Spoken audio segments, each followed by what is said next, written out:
Ina, podcast.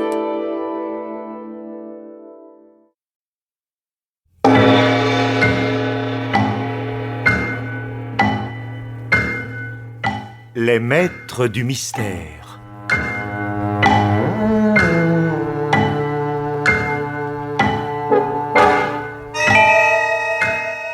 Germaine Beaumont et Pierre Billard ont choisi pour vous ce soir Cadavre en location, film radiophonique de Jean-Pierre Ferrière, avec, par ordre d'entrée en ondes, Germaine Kerjean, Hélène Dieudonné, Marguerite Pierry, Madeleine Lambert, Jackie Ling, Hieronymus, Maurice Biraud, Régine Chantal.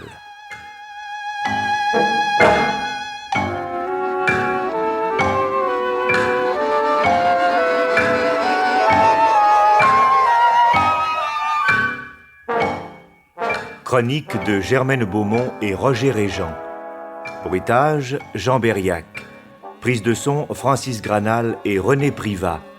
Assistante, Marie-Denise Vanda. Réalisation, Pierre Billard.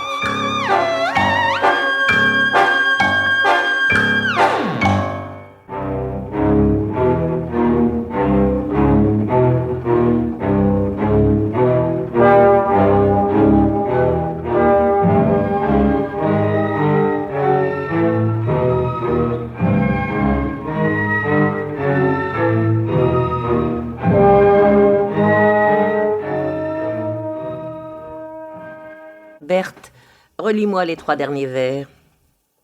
Berthe, tu dors? Moi? Mais non, Blanche. Ah, c'est pas joli de mentir à sa sœur, petite. Et encore moins de lui laisser faire tout le travail. J'ai sommeil. Passé 10 heures du soir, tes yeux se ferment tout seuls. Tu vieillis, ma pauvre Berthe. Nous devons pourtant terminer ce poème avant d'aller nous coucher. Relis la fin. Euphrosine, Aglaé, sans oublier Thalie, toutes 3 séduisantes et sachant plaire aux hommes, qui nous ont élus reines, souveraines impies. Souveraines impies, souveraines impies. Comment conclure? Nous n'y arriverons jamais. Oh, je ne te comprends pas. Quand Mélisande Prévost-Latour nous a proposé de participer à sa grande soirée poétique, tu as failli avaler ton réglisse. J'ignorais qu'il était si difficile d'écrire des vers. Alors, un peu de courage. Il n'en manque plus qu'un. Nous aurions peut-être dû choisir un autre sujet. Mais c'est justement toi qui as insisté pour que nous célébrions les charmes des 3 grâces. Nous terminerons demain matin. Non, impossible. Nous avons rendez-vous chez la modiste après la messe. Je ne me sens pas bien. J'ai des frissons. Naturellement. Mademoiselle Joux les a franchis et sort en février sans son chauffe-cœur. File au lit. Je vais te faire une bouillotte. J'aimerais bien aussi une cuillerée de miel. N'as-tu pas honte d'être aussi gourmande? Mais c'est pour ma gorge. 2 aspirines et une infusion, j'ai dit. Ah, la maison est bien vide sans Daphné. Oh, je regrette sa présence autant que toi. J'espère qu'elle se plaît à Paris. Daphné deviendra certainement une grande danseuse. Elle est si douée. Et nous irons la voir à l'opéra. Ce sera merveilleux. Je suis sûre que je pleurerai tout le long du spectacle. Ah, j'entends d'ici nos bonnes amies. Vous savez, la petite Daphné, la nièce des sœurs Bodin, elle est danseuse étoile. Non, si, je l'ai lu dans la Dépêche d'Orléans. Berthe, ne pleure pas dans ton tilleul. Tu te rappelles du jour où... Non, Berthe, ne réveillons pas les souvenirs. Ça ne peut nous faire que de la peine. Pensons à l'avenir. L'avenir. À 70 ans passés, mis à part les réunions de l'ouvroir et la réception de Mélisande Prévost-Latour, nous n'avons pas grand-chose à espérer. Bon, mais détrompe-toi. J'ai un projet. Un projet amusant? Peut-être. Oh, explique-toi pour l'amour du ciel. Eh bien, la maison est devenue trop grande pour nous deux depuis le départ de Daphné. J'ai donc pensé que nous pourrions louer une chambre. Tu veux dire prendre un pensionnaire? Ah, un ou une. Oh, quelle charmante idée. Nous mettrons dès demain une annonce dans la Dépêche d'Orléans. Nous aurons peut-être la chance de tomber sur une personne extraordinaire, une comtesse russe exilée, un jeune écrivain ou une star de cinéma. Oui, enfin, quelqu'un d'honnête et de bien élevé en tout cas. Alors maintenant, cesse de t'agiter et dors. J'ai plus sommeil. Berthe, tu as vraiment juré de m'exaspérer ce soir. Non, tais-toi. Concentre plutôt ton esprit sur l'ode aux 3 grâces et trouve-lui une conclusion. Nous ne pouvons pas nous permettre de présenter un texte inachevé à Mélisande. De quoi aurions-nous l'air? Je te demande un peu. La réception aura lieu au château. Mélisande a fait rouvrir la salle de bal. Nous mettrons nos colliers de jais. J'espère que Céleste nous fera de jolis chapeaux. C'est une excellente modiste, mais elle n'a qu'un défaut, celui d'avoir perdu son frère l'année dernière. Elle l'évoque sans cesse. Et mon défunt frère par-ci, et mon défunt frère par-là. C'est extrêmement agaçant, n'est-ce pas ton avis? Berthe, tu pourrais répondre à ta sœur? Oh, la pauvrette, elle s'est endormie. Je vais tâcher de l'imiter.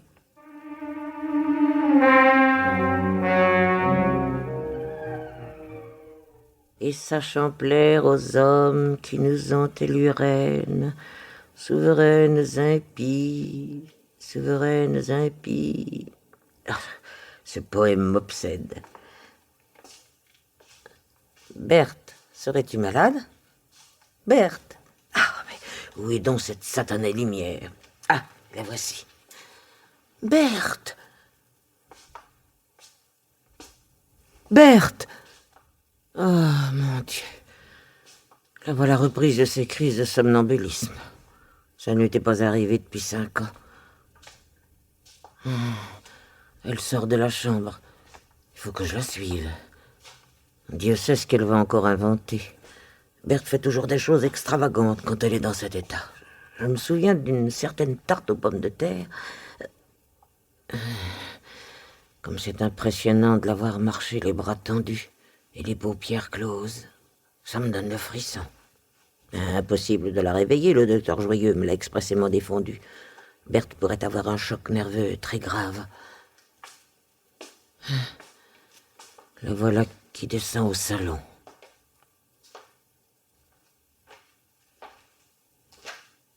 Elle s'assied et prend le poème que j'ai laissé sur la table. Elle écrit. C'est insensé.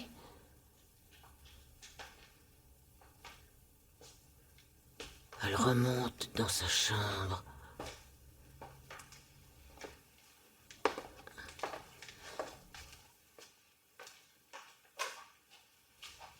Qu'a-t-elle bien pu écrire? Oh, ça par exemple. Elle a terminé le poème. Toutes trois séduisantes et sachant plaire aux hommes qui nous ont élus reines, souveraines, impies, divinités païennes, voilà ce que nous sommes. Ah, mais cette fin est très bonne. Oh, vraiment, si Berthe n'était pas ma sœur, je la soupçonnerais d'être une simulatrice. Demain, sa surprise sera aussi grande que la mienne.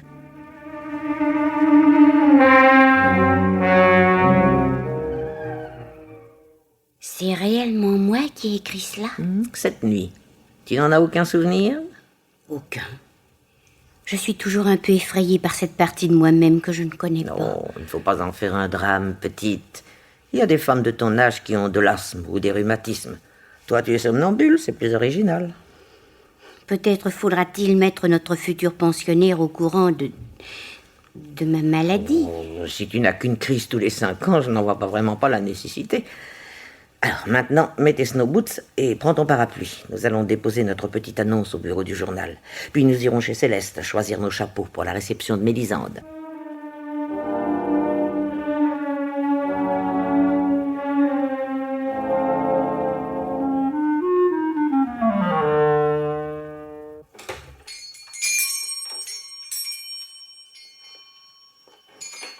Tiens, la boutique est vide. Je parie que Céleste est encore en train de cajoler ses porcelaines de Saxe. Oh, ce n'est plus un violon d'Ingres, c'est une véritable passion. Il n'y a personne? Oh, bonjour Berthe. Bonjour Blanche. Bonjour. Regardez ma dernière acquisition. Un vide-poche hindou offert par le prince. Êtes-vous modeste ou antiquaire, ma chère Céleste? Apprenez que nous ne sommes pas là pour admirer votre bric-à-brac. Non, la soirée de Mélisande a lieu dans 10 jours. Il ne vous reste guère de temps pour exécuter les chapeaux que nous allons vous commander. Où est votre catalogue? Oh, attendez, certainement pas loin. Attendez donc. Oh mon Dieu, quel désordre. Ma pauvre amie, mais comment faites-vous pour vous y retrouver? Oh, mais écoutez, du temps de mon frère défunt. C'était pire. Oh, le catalogue est sous la chaise. Voilà, oui, Bon, le voilà. Eh bien, voyons un peu. Oh non, ce modèle est trop imposant. Oh, celui-ci est vulgaire, surchargé, inesthétique. Voilà le modèle idéal pour une manifestation artistique. Oui, cette capeline grise n'est-elle pas ravissante, avec son hirondelle piquée sur la calotte? Berthe? Ravissante, en effet. Alors, plus d'hésitation, nous prenons celui-ci. Et vous en désirez 2 exemplaires, naturellement? Oh, quelle question stupide. Vous savez très bien que nous nous habillons toujours de la même façon, Berthe et moi. Oui, mais c'est que... Enfin, je ne crois pas, moi, que 10 jours me suffiront pour exécuter les 2 modèles. Comment? C'est pas, j'ai d'autres clientes. Votre devoir est de les oublier. Mais elles me harcèleront. Céleste, vous ne pouvez pas nous abandonner. Enfin, notre réputation et la vôtre sont en jeu. Oui. Oh, ma chère, je saurais d'ailleurs récompenser votre loyauté. Oui. Le jour du premier essayage, je vous remettrai un petit amour en porcelaine dont on m'avait fait cadeau en 1915. Un saxe? Mais naturellement. Je ne suis pas de celle à qui l'on offre des sujets en terre cuite. Et vraiment, vous me le donneriez? Mais c'est ce que je viens de vous dire. Seriez-vous sourde? Eh bien, je travaillerai la nuit s'il le faut, je m'arrangerai. Très bien. Vous pouvez compter sur moi. Merci, Céleste. Tiens, voilà notre châtelaine. Mélisande. Bonjour, chapelière. Comment vous êtes là, mes chéris? Oui. Je suis ravie. C'est une joie partagée, ma chère. Toutefois, je dois vous prévenir que si vous venez commander un couvre-chef... Un chapeau, moi, jamais. Je reste fidèle au diadème. Non, ce n'est ni la cliente, ni l'amie qui se présente à vous, mais la présidente de l'ouvroir. Je vous annonce que la réunion de ce soir est annulée car la grippe a décimé nos rangs. La chaisière et la notairesse ont 38,6. Quant à la colonelle, on craint la rubéole. Cher colonel, comme elle ne sait plus quoi faire pour se rajeunir, elle attrape des maladies infantiles. Nous nous retrouverons donc après-demain. J'espère que d'ici là, tout notre petit monde sera sur pied. Et comment va Monsieur Jardin, notre organiste? Son oratorio l'accapare entièrement. On ne le voit plus. Mon frère défunt aimait beaucoup Monsieur Jardin. Céleste, vous nous rabâchez les oreilles avec votre frère défunt. Que diable, moi j'ai perdu 3 maris, j'en fais pas un drame. Et pourtant, je n'ai eu d'excellents souvenirs. Les pauvres chers sont toujours morts avant d'avoir été désagréables.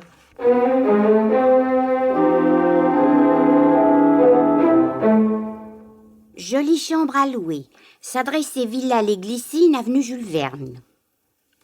Blanche, crois-tu qu'il se présentera bientôt quelqu'un? Un peu de patience, Berthe. L'annonce a paru ce matin. On a frappé. Mais non, petite. Oh, mais on l'a frappé, j'en suis certaine. Mais tu avais raison. À 9h du soir. Qui cela peut-il être? N'ouvre pas. Mais c'est toi-même qui m'as dit... Ah, je t'ai dit qu'on avait frappé. Je ne t'ai pas dit d'aller ouvrir. Ton inconséquence n'a pas fini de m'étonner. Pourtant, j'y vais.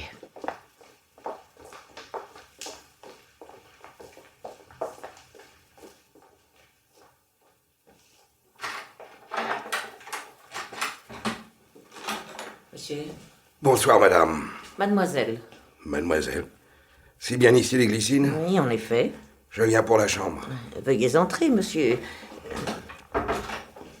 Monsieur. Gaillard, Lucien Gaillard. Voici ma sœur, Berthe Baudin. Blanche est mon nom. Bonsoir, monsieur. Êtes-vous de passage à Orléans? Précisément, je suis ingénieur chimiste. Actuellement en vacances. Vous avez bien de la chance. Resterez-vous longtemps parmi nous? Probablement. Mon médecin m'a conseillé de prendre un peu de repos. Vous vivez seul ici? Seul depuis le départ de notre petite nièce. Ça ne sera pas une compagnie bien distrayante pour vous? Je vous ai déjà dit que je recherchais le calme. Avez-vous dîné? Oui, dans le train. Dans le train? Et comment avez-vous pu lire notre annonce? J'ai acheté un journal à la gare et je suis tombé dessus par hasard. Donnez-moi votre manteau. Vous notez pas vos gants? Je ne les enlève jamais. Mes mains ont été brûlées par l'acide pendant une expérience. Comme c'est triste. Avez-vous consulté un spécialiste? Puis-je voir la chambre? Mais je vais vous conduire, monsieur Gaillard.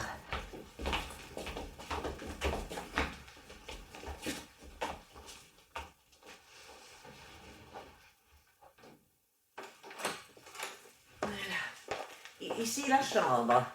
Et là, le cabinet de toilette. Aurez-vous assez de couverture? Je ne suis pas frileux. Pour les repas, Je les prendrai ici s'il n'y a pas de dérangement. comme vous voudrez. Dites-moi, connaissez-vous à Orléans un bistrot qui s'appelle Les Deux Gamins? Les deux gamins. Attendez donc. Les deux. Ah, oui, je me souviens. Au coin de la rue des Petits Abbés et de l'impasse Montanlaire. Il a été transformé il y a bien 5 ans de cela. C'est un disquaire maintenant. Ah bon. Eh bien, je vais vous laisser. Je vous souhaite une bonne nuit. Il n'y a pas de clé à la porte? Oh non, mais si vous le désirez, je Aucune pourrais... importance. Bonne nuit. Nos conditions... On en parlera demain. Bonsoir, mesdames. Bonsoir. Bonsoir, monsieur.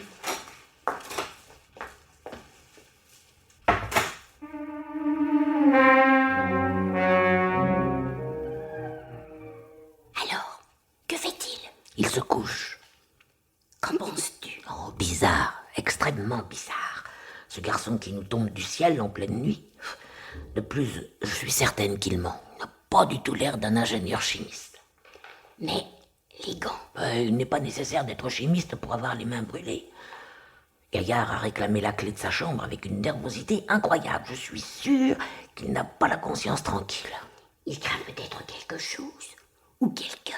Nous devons le surveiller étroitement. En tout cas, pas un mot à nos amis. Pourquoi ça? Elles voudraient toutes le voir, surtout Mélisande.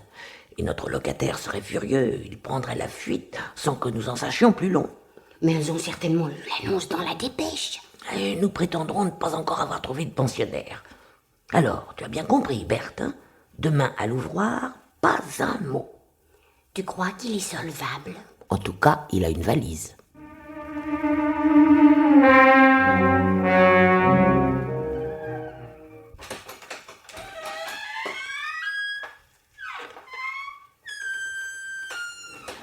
Il faut rappeler à notre présidente de faire graisser la porte de l'ouvroir. Ce bruit est intolérable.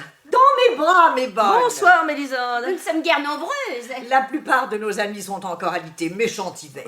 Céleste vient d'arriver, ainsi que Monsieur Jardin. Bonsoir, mesdemoiselles Baudin. Bonsoir, Jardin.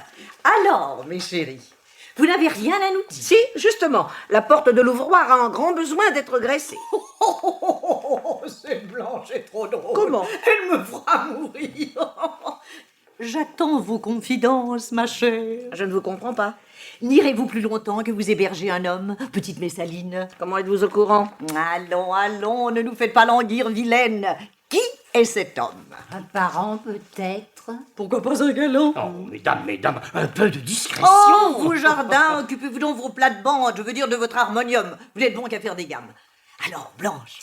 Notre locataire est un chimiste célèbre venu à Orléans pour raison de santé. Oh, comme j'aimerais faire sa connaissance. La curiosité vous perdra, Mélisande. Notre pensionnaire ne quitte pas sa chambre et refuse de voir qui que ce soit. Peut-être a-t-il un chagrin d'amour. Vous avez raison, chapelière. Je subodore une passion malheureuse. Il faut redonner une raison de vivre à ce pauvre garçon. Et cette raison de vivre, serait-ce vous, Mélisande? Pourquoi pas? Si vous tenez à être ridicule. Une Prévost-Latour n'est jamais ridicule. Non, c'est vous qui le dites. Insolent. Inconsciente. Vieux garçon. Chercheuse d'or. Je ne vous permets pas. Mes bons amis, voyons, calmez-vous. J'exige des excuses. Moi de même. Vous, Prévost-Latour ne fait jamais d'excuses. Ensemble, une Prévost-Latour ne fait jamais rien. Ah, c'en est trop. Mes chéris, vous comprendrez aisément que je ne puis rester en compagnie de ce paltoquet.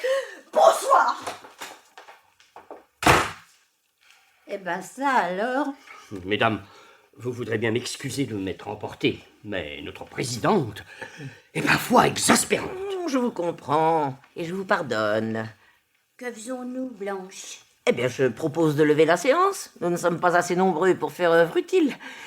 Nous nous retrouverons jeudi soir. D'ici là, les passions seront calmées et les absentes seront à leur poste. Bonsoir. Bonsoir. Bonsoir. Berthe, range dans ton parapluie, il est en train de mouiller la carpette. Tout de suite. Je pensais à la colère de Mélisande. Oh, moi aussi. Je ne l'avais jamais vue aussi agressive. Et Jardin, donc. Il était violet. Ouf, cette scène est d'autant plus curieuse que jusqu'à ce soir, Mélisande et l'organisme semblaient s'entendre parfaitement. C'est bien ce qui m'avait semblé. Blanche, puis-je avoir une boule de gomme? Oui, mais n'en prends pas deux, hein. sous prétexte qu'elles sont collées ensemble comme la dernière fois. Tiens. Voilà Monsieur Gaillard qui descend. Oh, il sort. Où peut-il aller à cette heure-ci? Drôle de moment pour une promenade. S'il n'a pas peur de se perdre, c'est qu'il connaît bien la ville. Il se cache le jour et traîne la nuit. C'est pas un homme comme les autres, je te l'avais bien dit. Tout de même, où peut-il aller à cette heure-ci? Il serait assez facile de le savoir. Te sens-tu fatiguée, petite? Absolument pas. Alors en route, les manteaux et les parapluies.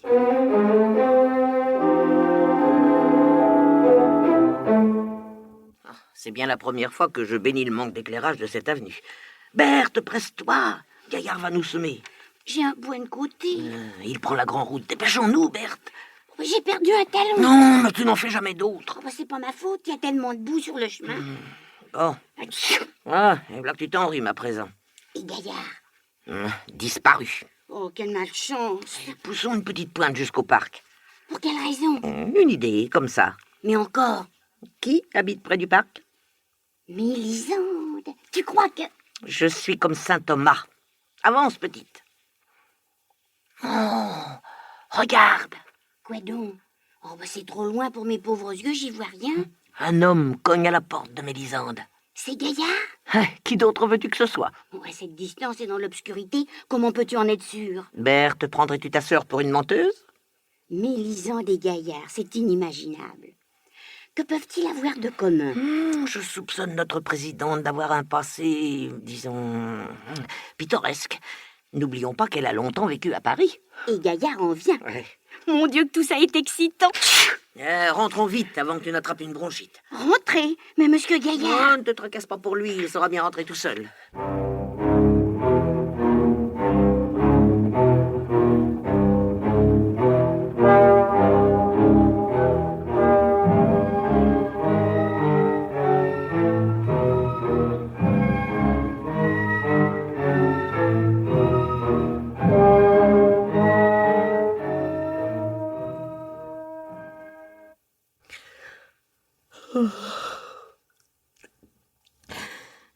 Quelle heure est-il?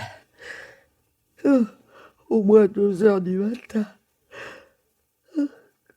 Berthe. Ça, qu'est-ce qui se passe encore? Ah, tant pis, j'allume. Quoi? Berthe n'est pas dans son lit? Ni dans la chambre?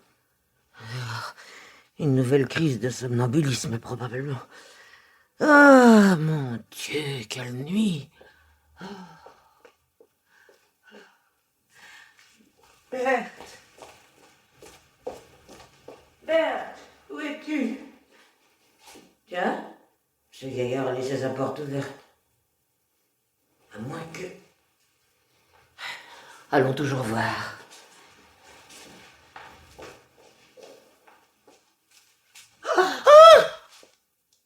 Mon Dieu, quelle horreur! Il est couvert de sang. Mort, poignardé. Et Berthe à son chevet, les yeux clos, le couteau à la main. Et du sang sur sa chemise de nuit. Oh non, non, non, c'est impossible. Elle n'a pas pu l'assassiner, je ne le croirai jamais. Quelqu'un s'est introduit chez nous et a profité de la crise de Berthe. Oh, oh, oh, oh, mon Dieu, que dois-je faire? Que dois-je faire? Police! La police chez nous? Empêchons-la d'entrer. Inspecteur Mercadier. Que voulez-vous? Comment avez-vous pénétré ici? J'ai brisé un carreau. Où est le cadavre? Quoi? Mais... Où allez-vous? Où allez-vous? Je vous interdis de monter, vous entendez? Je suis chez moi! Oh! Ne touchez pas à ma sœur. Elle a une crise de somnambulisme. Et ce type, une crise cardiaque peut-être? Où suis-je? Monstre! Vous l'avez réveillée. Oh, ne crains rien, petite, je suis là. Gaillard, il est mort? J'en ai la nette impression. Et ce couteau? Pourquoi ai-je ce couteau à la main? Ne t'affole pas. Et qu'est-ce que j'ai fait, Blanche? Qu'est-ce que j'ai fait? Rien, ma petite Berthe, je te jure que tu n'as rien fait. Alors là, vous vous avancez peut-être un peu trop. Qui est cet homme? Notre locataire. Monsieur Lucien Gaillard. Oui. Et votre sœur? Berthe est innocente. Et si j'étais coupable sans le Mais savoir? je te jure que non. Mais je me souviens de rien. Mais j'aurais de la mémoire pour deux. Qui vous a mis au courant du drame, monsieur l'inspecteur? Un coup de téléphone. Anonyme, je suppose. Absolument pas. Et vous êtes bien placé pour le savoir, puisque c'est vous qui avez prévenu la police. C'est moi? Oh, vraiment? Et puis-je savoir à quelle heure? 5 minutes avant mon arrivée ici. Oh, vous plaisantez, j'espère. Pardon?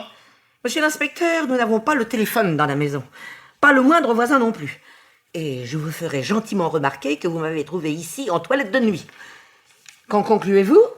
Vous auriez très bien pu... Oui, je devine ce que vous pensez. Eh bien, non. En supposant que je sois allé téléphoner en ville, comment aurais-je pu me trouver ici en robe de chambre pour vous accueillir? Non, écoutez, laissez-moi parler. Voici ce qui a dû se passer. Quelqu'un s'est introduit vers minuit dans la maison pour assassiner Gaillard. Mais- Oui, oui. Sa sinistre besogne accomplie, le meurtrier se trouve brusquement face à face avec ma sœur en état de crise.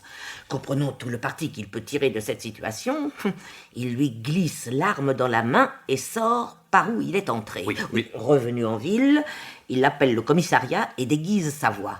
Impressionné par la chance d'avoir découvert un suspect à qui faire endosser son crime, il ne devait plus avoir qu'une seule préoccupation, mettre Berthe et la police en contact au plus tôt, sans se rendre compte qu'en agissant ainsi, il innocentait précisément ma sœur. Alors, inspecteur, que pensez-vous de ma démonstration? Je pense surtout que vous avez de la chance que je vous connaisse de réputation, madame. Alors, soyez beau joueur. Je vais vous faire une proposition. Puisque ma sœur est innocente, unissons nos efforts pour démasquer le criminel. Hé là, hein, pas si vite. Et d'abord, je pose une condition. Aucune condition. Serrons-nous la main et commençons à travailler. J'ai laissé mes hommes devant le pavillon, je vais les envoyer chercher une ambulance. Bien. Merci, Blanche. Tu m'as sauvée. Oh, c'était pas difficile, ma petite Berthe. Il suffisait de réfléchir. Mais rassure-toi, il n'est pas question de collaborer avec cette Olibrius. Nous mènerons nous-mêmes notre enquête. Je veux montrer à ce petit fonctionnaire de quoi les sœurs Bodin sont capables.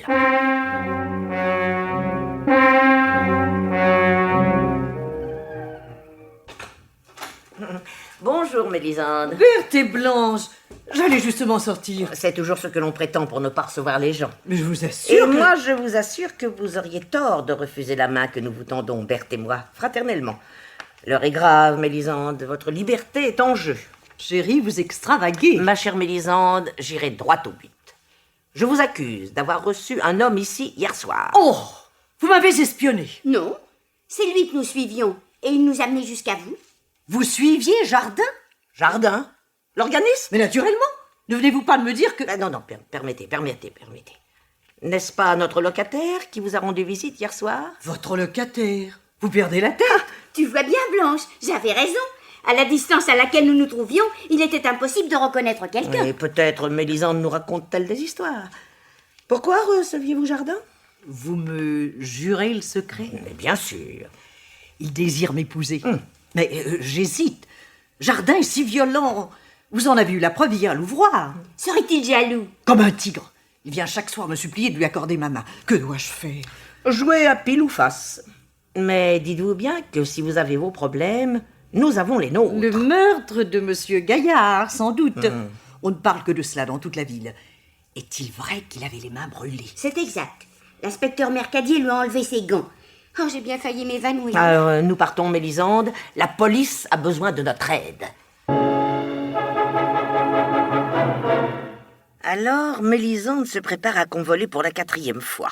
Quel courage. Nous avions une seule chance de retrouver l'assassin. La voilà qui se volatilise. Détrompe-toi. Nous n'avons pas encore abattu toutes nos cartes. Que veux-tu dire? Tu te rappelles que Gaillard m'avait parlé du café des 2 gamins? Oui, et alors? Ce café a fait faillite 2 ou 3 mois après son ouverture. Il est évident que placé comme il l'était, il n'avait aucune chance de marcher. Bref, si Gaillard a connu les 2 gamins, c'est qu'il était à Orléans entre mars et juin 56. Bon, eh bien, je te propose donc de passer au bureau de la Dépêche pour consulter les journaux de cette année-là. Il n'est pas impossible que notre locataire y ait laissé trace de son passage. C'est bien aléatoire. Qui ne risque rien n'a rien, fillette. Allez, en route.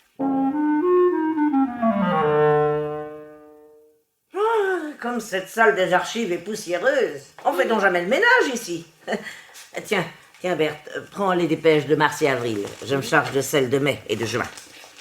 C'est écrit tout petit, je vais avoir mal aux yeux. Ah, c'est pas le moment de ronchonner. Allez, au travail. Oh, ça y est, Berthe. J'ai trouvé quelque chose. Naturellement, c'était dans les tiens. Écoute ça, petite. Le voyage d'Orléans, fatal à un dangereux malfaiteur. Oui, ça c'est le titre.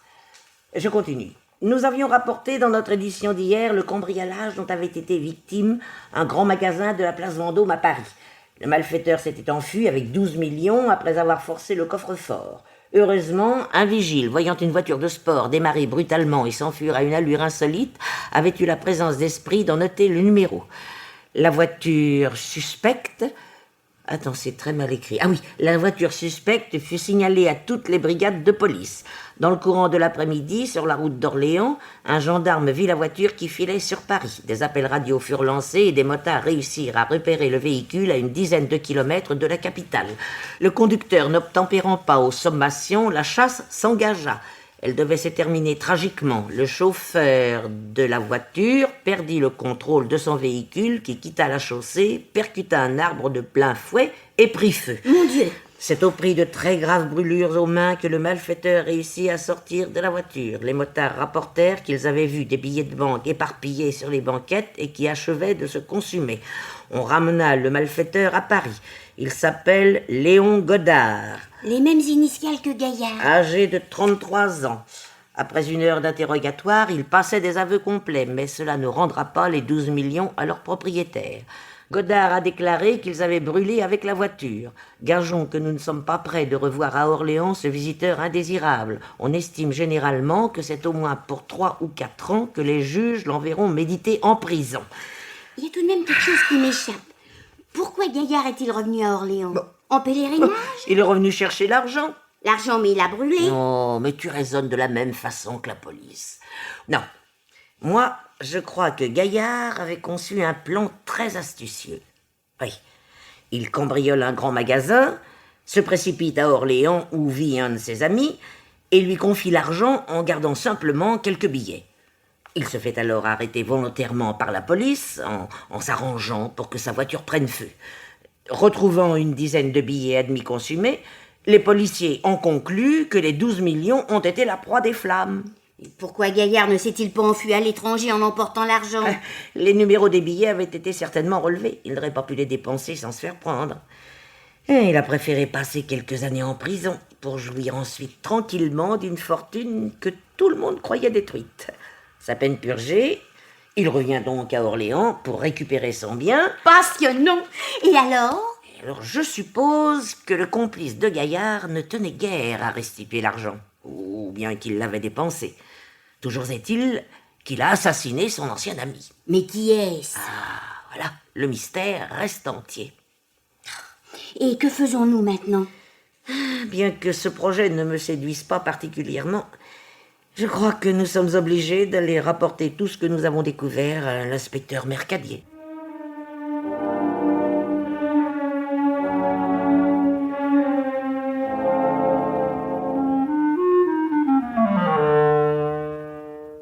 Joli travail, je suis obligé de le reconnaître. Merci, inspecteur. Vos compliments nous vont droit au cœur. Malheureusement, nous n'avons aucun moyen d'identifier le meurtrier. Tendons-lui un piège. Blanche, aurais-tu une idée? Mais j'ai toujours une idée. Mais reste à savoir si elle est bonne. Je vous écoute. Eh bien voilà. Faisons courir le bruit que nous avons, Berthe et moi, reçu une lettre. Oui, une lettre de la maîtresse de Gaillard, par exemple. Mais nous ne savons pas s'il en avait une. C'est une supposition, mademoiselle Berthe. Oui. Bon, la lettre serait rédigée ainsi. Ne compte pas te débarrasser de moi comme cela. J'exige ma part du butin, j'arriverai demain à Orléans. Si tu ne veux rien entendre, je te dénoncerai à la police ainsi que ton complice. Oh, j'ai compris. En apprenant cela, l'assassin prendra peur et envisagera de supprimer la maîtresse de Gaillard. Mais puisqu'elle n'existe pas... Mais il ne tient qu'à nous qu'elle existe. Engageons quelqu'un pour tenir ce rôle. Ingénieux, mais personne n'acceptera. Daphné ne refusera pas de nous aider. Et qui est Daphné? Notre petite nièce. Elle vit à Paris. Elle se destine à la danse. Cette comédie l'amusera beaucoup. Mais ne risque-t-elle pas d'être dangereuse? Tu penses bien que nous ne lâcherons pas Daphné d'une semelle. Alors, inspecteur, que décidez-vous? Bah, ma foi, pouvons toujours essayer. Parfait. Je vais immédiatement prévenir Daphné. Où est le téléphone, s'il vous plaît?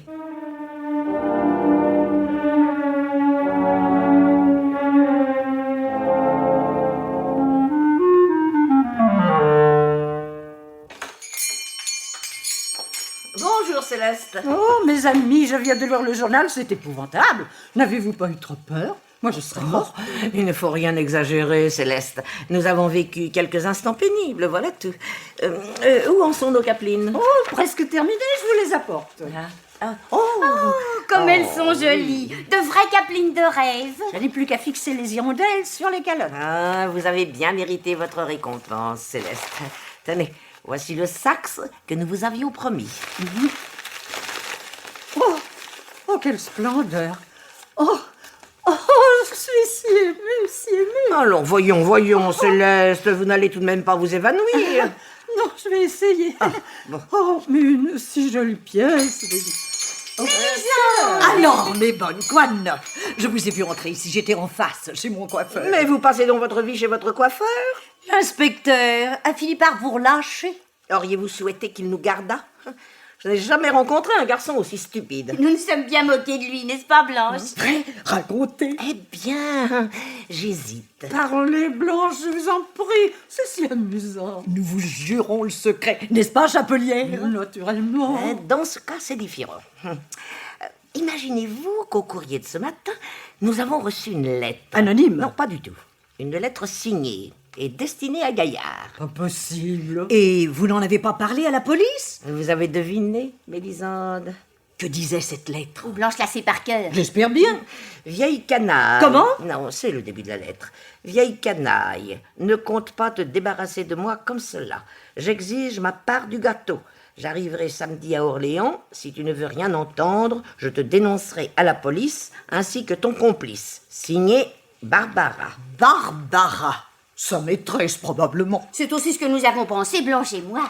Qu'allez-vous faire? Attendre cette demoiselle de pied ferme. Mais comment a-t-elle su l'adresse de Gaillard? Mais elle l'aura fait suivre, très certainement. Dieu, quel siècle!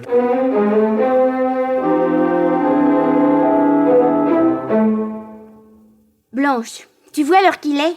Et Daphné n'est pas encore là. Un peu de patience, gamine. Le train de Paris arrive à 6h30 et il est à peine le quart. Il faut 20 bonnes minutes pour venir jusqu'aux Glycines. Je suis inquiète. Nous aurions dû aller l'attendre à la gare. C'est cela, pour attirer l'attention sur nous et flanquer tout notre plan par terre. Hein. Oh, tu déraisonnes. Et si elle avait été enlevée dans le train? Oh, pas de drame, je t'en prie. Et si... Prends une boule de gomme. 2 si tu veux, et que je ne t'entende plus. Tiens, c'est certainement elle. Je vais ouvrir. Ah bah, je te suis.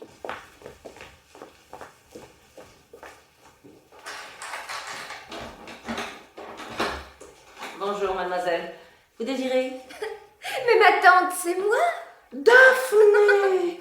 Oh, mais jamais je ne t'aurais reconnue dans cet accoutrement. Oh, quel genre! Ces boucles d'oreilles et cet horrible maquillage. Allez, entre vite. Bonjour, tante Berthe.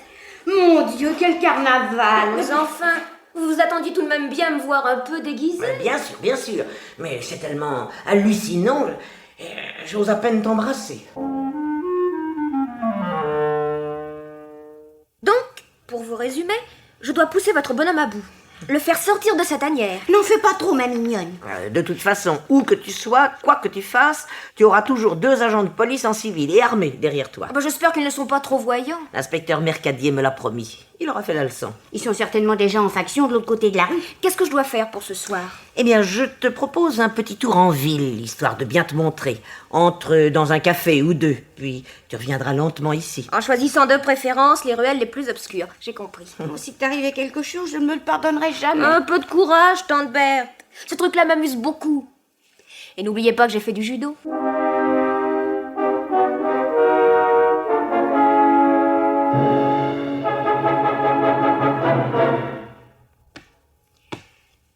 Blanche, quelle heure est-il? 11h.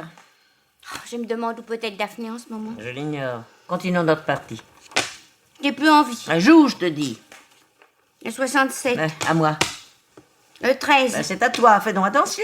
Oh, puis d'abord, je déteste le loto. Mais comme tu es nerveuse. Blanche, j'ai peur pour Daphné. Et moi aussi, petite sotte. Ben, je ne le crie pas sur les toits. Oh, tu es bien désagréable. Je me faisais la même réflexion à ton sujet. Blanche, Oui? j'entends la porte. Est-ce que je rêve? Mais non, petite, tu ne rêves pas.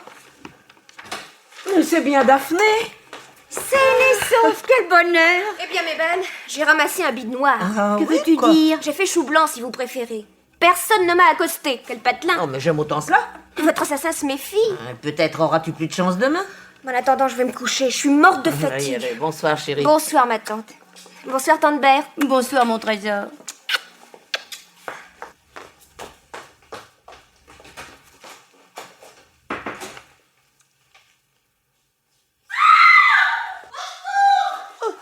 Daphné! Mon Dieu! Courons!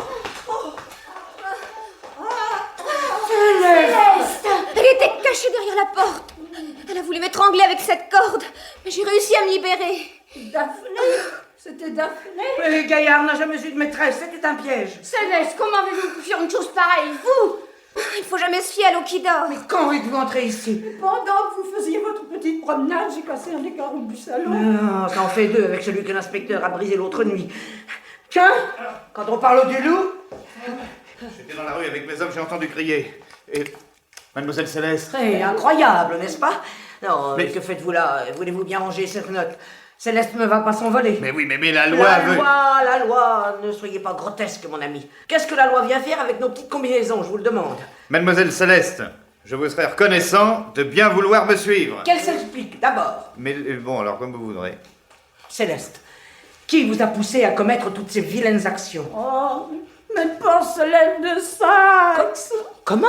Ma collection est unique. Je possède des pièces rarissimes, comme en vivent bien des connaisseurs. Des pièces valant plusieurs millions. Plusieurs millions? Ces vases minuscules, ces petits vides poches ridicules? Des Saxe! Mais enfin, Céleste, vous n'allez pas nous faire croire que vous connaissiez Gaillard, que vous étiez lié avec lui. Oui, pas moi, mais mon frère défunt. Votre frère? Oui, Gaillard et lui étaient des camarades de régiment. Ils s'estimaient beaucoup. De temps en temps, ils se retrouvaient à Paris pour se distraire. Oui, et c'est à votre frère que Gaillard a confié le fruit de son cambriolage en 56. Oui, en effet. J'ignorais tout, bien sûr, jusqu'à la mort de mon frère emporté par la grippe asiatique. Quand il s'est vu partir, il m'a révélé son secret. 12 millions dormaient dans une vieille malle au grenier. Mais nous a-t-il pas fait jurer de les remettre à Gaillard? Mais il n'en a pas eu le temps. Après l'enterrement, je suis montée au grenier. J'ai constaté qu'il n'avait pas menti. La vue de tout cet argent m'a rendue folle. C'était un peu comme si la vie m'avait offert une revanche, la possibilité de satisfaire tous mes désirs, tous mes caprices. J'allais pouvoir augmenter, compléter ma chère collection. J'étais heureuse, enfin. Et vous ne craignez pas le retour de Gaillard? Oh, j'y pensais quelquefois. J'avais décidé de jouer les innocentes, de prétendre que mon frère était mort sans parler. Mais il n'a pas voulu vous croire lorsqu'il s'est présenté chez vous. Oh, il a fouillé partout. Il a découvert mes sacs dont il a soupçonné la valeur. Il en a cassé 3 pour me faire avouer. Mais je ne pouvais pas lui rendre l'argent, car j'en avais déjà dépensé plus de la moitié. Alors j'ai décidé de le tuer, de peur qu'il ne réduise en miettes tous mes trésors. Mais vous vous êtes introduite ici et vous l'avez poignardé. Oui, et sans remords. C'était un méchant homme. Et vous m'avez glissé votre arme dans la main. Oui, c'est vrai, Berthe. En sortant de la chambre de Gaillard, je vous ai trouvé devant la porte, les yeux clos. J'ai cru mourir de peur. Et puis j'ai compris que vous aviez une crise de somnambulisme. Et j'ai décidé d'en profiter. Et puis, rentrez chez vous, vous avez prévenu la police en imitant ma voix. Et ce soir, vous vous apprêtiez à étrangler Mademoiselle Et Daphné. parce que je la prenais pour la maîtresse de Gaillard, dont Blanche m'avait annoncé la venue. Et tout ça pour des porcelaines. C'était ma seule joie, ma seule raison de vivre. J'aurais fait n'importe quoi pour les garder. Et vous l'avez fait.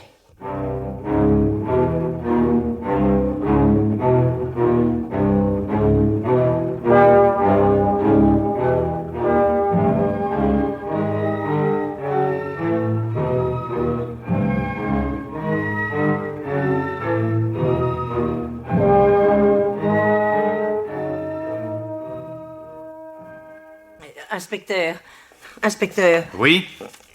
nous avons un petit service à vous demander.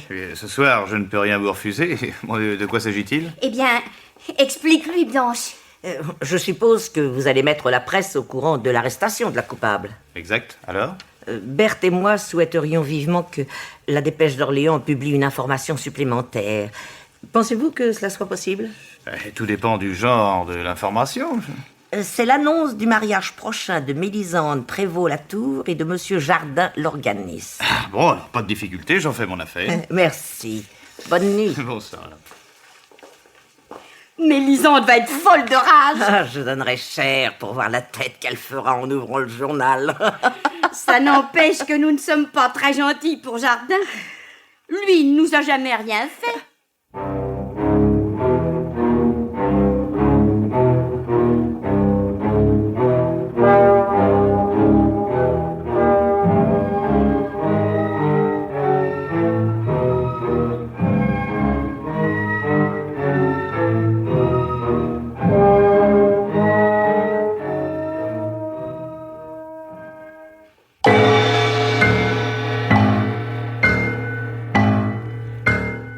Les maîtres du mystère.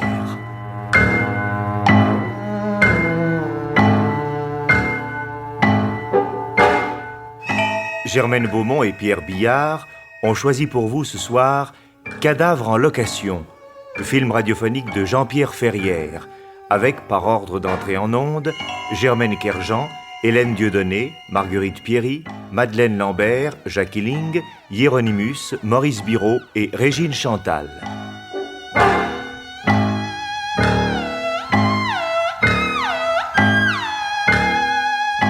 Chronique de Germaine Beaumont et Roger Régent. Bruitage, Jean Berriac. Prise de son, Francis Granal et René Privat. Assistante, Marie-Denise Vanda. Réalisation, Pierre Billard.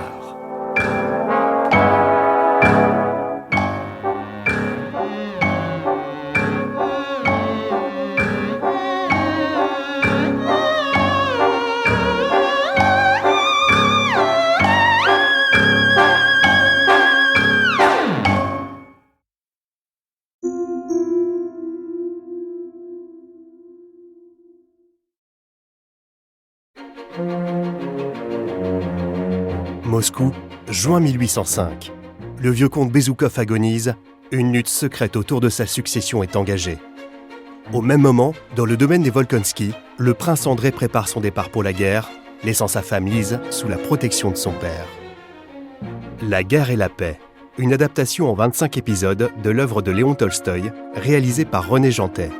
Mariage, guerre, jalousie, scandale et ambition sociale, laissez-vous transporter par ce récit captivant et magnifiquement mis en scène.